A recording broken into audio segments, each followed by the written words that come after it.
ಆ ಕುಟುಂಬಕ್ಕೆ ದೇವರು ಬೇಕಾದಷ್ಟು ಸಂಪತ್ತು, ಐಶ್ವರ್ಯ ಎಲ್ಲವನ್ನ ಕೊಟ್ಟಿದ್ದಾನೆ. ಅಷ್ಟೇ ಅಲ್ಲ, ಪ್ರತಿಷ್ಠಿತ ಆಸ್ಪತ್ರೆಯೂ ಇದೆ. ಅದೆಷ್ಟೋ ಜೀವಗಳಿಗೆ ಈ ಕುಟುಂಬ ಸಂಜೀವಿನಿಯಾಗಿದೆ. ಆದರೆ ವಿಧಿಯಾಟವು ಇನ್ನೇನೋ ಗೊತ್ತಿಲ್ಲ, ಆ ಕುಟುಂಬದಲ್ಲಿ ಸರಣಿ ಸಾವುಗಳ ಇಡೀ ಮನುಕುಲವನ್ನೇ ಬೆಚ್ಚಿ ಬೀಳಿಸಿದೆ. ಒಂದಲ್ಲ ಎರಡಲ್ಲ, ಒಂದೇ ಮನೆಯಲ್ಲಿ 5 ಆತ್ಮಹತ್ಯೆಗೆ ಶರಣಾಗಿರುವುದು ಅಚ್ಚರಿಗೆ ಕಾರಣವಾಗಿದೆ.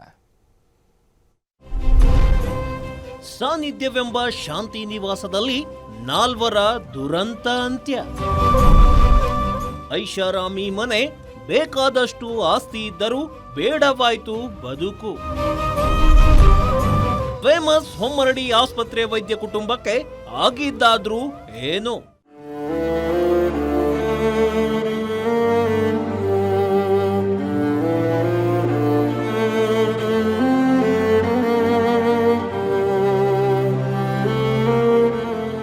ಆಸ್ತಿ, ಅಂತಸ್ತು, ಐಶ್ವರ್ಯ ಎಲ್ಲ ಇದ್ರೂ ನೆಮ್ಮದಿ ಮುಂದೆ ಅದೆಲ್ಲ ನಗಣ್ಯ ಅನ್ನೋದಕ್ಕೆ ಈ ಫೇಮಸ್ ವೈದ್ಯ ಕುಟುಂಬವೇ ಸಾಕ್ಷಿ. ಶಿವಮೊಗ್ಗದಲ್ಲಿ ಹೊಮ್ಮರಡಿ ಆಸ್ಪತ್ರೆಯ ಸ್ತ್ರೀ ರೋಗ ತಜ್ಞೆ ಡಾಕ್ಟರ್ ಜಯಶ್ರೀ ಕುಟುಂಬದ ದುರಂತ ಕತೆಗೆ ಮೂಕ ಸಾಕ್ಷಿಯಂತೆ ನಿಂತಿದೆ ಸಾನ್ನಿಧ್ಯ ಎಂಬ ಶಾಂತಿ ನಿವಾಸ. ಈ ಡಾಕ್ಟರ್ ಫ್ಯಾಮಿಲಿಯಲ್ಲಿ ಸಾಲು ಸಾಲು ಆತ್ಮಹತ್ಯೆ ಸಂಭವಿಸಿದ್ದು ಅಚ್ಚರಿಗೆ ಕಾರಣವಾಗಿದೆ.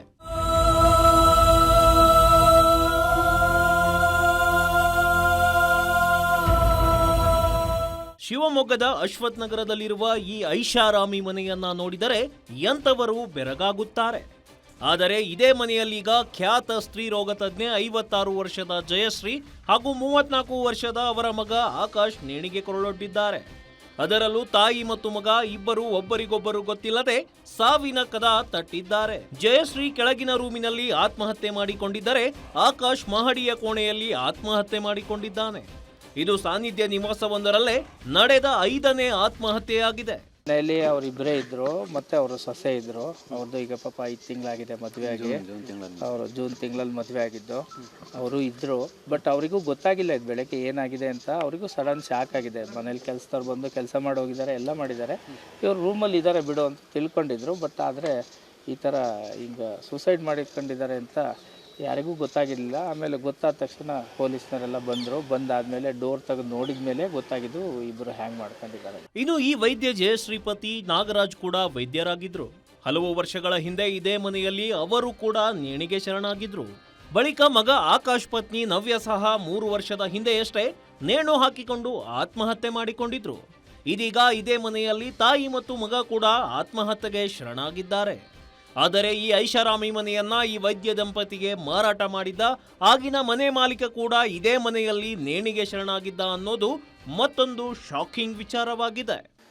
ಮೊದಲು ತಾಯಿ ಹಾಕೊಂಡಿದ್ದಾರೆ. ತಾಯಿ ಹಾಕೊಂಡ್ಮೇಲೆ ಅವರು ಗಾಬರಿಗೆ ಮಗ ಮೇಲ್ಗಡೆ ನೇಣು ಹಾಕೊಂಡಿದ್ದಾನೆ ಅಂತ ಅಲ್ಲಿ ಮೇಲೆ ಡೆತ್ ನೋಟು ಬರೆದಿಟ್ಟಾರೆ. ಆಸ್ತಿಯನ್ನೆಲ್ಲ ಮಗನಿಗೆ ಮತ್ತು ಈಗಿರೋ ಸೊಸೆಗೆ, ಜೂನ್ನಲ್ಲಿ ಮದುವೆ ಆಗಿರೋ ಸೊಸೆಗೆ ಬರೆದಿಟ್ಟಿದ್ದಾರೆ. ಹಿಂದೆ ಅವ್ರ ಸೊಸೆ ನೇಣು ಹಾಕೊಂಡಾಗ ಡಿಪ್ರೆಷನ್ನಲ್ಲಿ ಸುಮಾರಿದ್ದರು. ಅದೇ ಒಂದು ಸಣ್ಣ ಗಲಾಟೆ ನಡೀತಾಯಿತ್ತು ಅಂತ ನಮಗೆ ಸಣ್ಣ ಮಾಹಿತಿ. ಇದನ್ನು ಅದರಲ್ಲಿ ಅವರಿಗೆ ಭಾಳ ಬೇಸರ ಆಯಿತು. ಆ ಡಿಪ್ರೆಷನ್ನಿಂದ ಜಯಶ್ರೀ ಮೇಡಮ್ ಹೊರಗೆ ಬಂದಿಲ್ಲ ಅಂತ ಒಂದು ಮಾಹಿತಿ. ದಾವಣಗೆರೆಯ ನ್ಯಾಮತಿಯಲ್ಲಿ ಖ್ಯಾತ ಮಕ್ಕಳ ತಜ್ಞರಾಗಿದ್ದ ಡಾಕ್ಟರ್ ನಾಗರಾಜ್ ಶಿವಮೊಗ್ಗದ ಸವಳಂಗ ರಸ್ತೆಯಲ್ಲಿ ಹೊಮ್ಮರಡಿ ನರ್ಸಿಂಗ್ ಹೋಮ್ ಅನ್ನ ಈ ಹಿಂದೆ ಪ್ರಾರಂಭಿಸಿದ್ರು. ಇವರಿಗೆ ಪತ್ನಿ ಸ್ತ್ರೀ ರೋಗ ತಜ್ಞೆ ಡಾಕ್ಟರ್ ಜಯಶ್ರೀ ಕೂಡ ಕೈ ಜೋಡಿಸಿದ್ದರು. ಸುಖ ಜೀವನಕ್ಕೆ ಬೇಕಾದ ಸಂಪತ್ತನ್ನ ಭಗವಂತ ವೈದ್ಯ ದಂಪತಿಗೆ ನೀಡಿದ್ದ. ಕೋಟ್ಯಾಂತರ ಮೌಲ್ಯದ ಆಸ್ತಿ ಕೂಡ ಇತ್ತು. ಮುಟ್ಟಿದ್ದೆಲ್ಲ ಚಿನ್ನವಾಗುವ ರೀತಿ ಹಾಗೂ ಉತ್ತಮ ಕೈಗುಣದ ಡಾಕ್ಟರ್ ಅಂತಾನೆ ಶಿವಮೊಗ್ಗದಲ್ಲಿ ಫೇಮಸ್ ಆಗಿದ್ರು. ಆದ್ರೆ ಸಾನ್ನಿಧ್ಯವೆಂಬ ಶಾಂತಿ ನಿವಾಸದಲ್ಲಿ ಇಡೀ ಕುಟುಂಬ ನಿಗೂಢ ರೀತಿಯಲ್ಲಿ ಸರ್ವನಾಶವಾಗಿರೋದು ಸಾಕಷ್ಟು ಅನುಮಾನಕ್ಕೆ ಕಾರಣವಾಗಿದೆ. ಕ್ಯಾಮರಾಮನ್ ಸಾವಂತ್ ಜೊತೆ ನವೀನ್ ಪುರದಾಳ್, ಗ್ಯಾರಂಟಿ ನ್ಯೂಸ್, ಶಿವಮೊಗ್ಗ.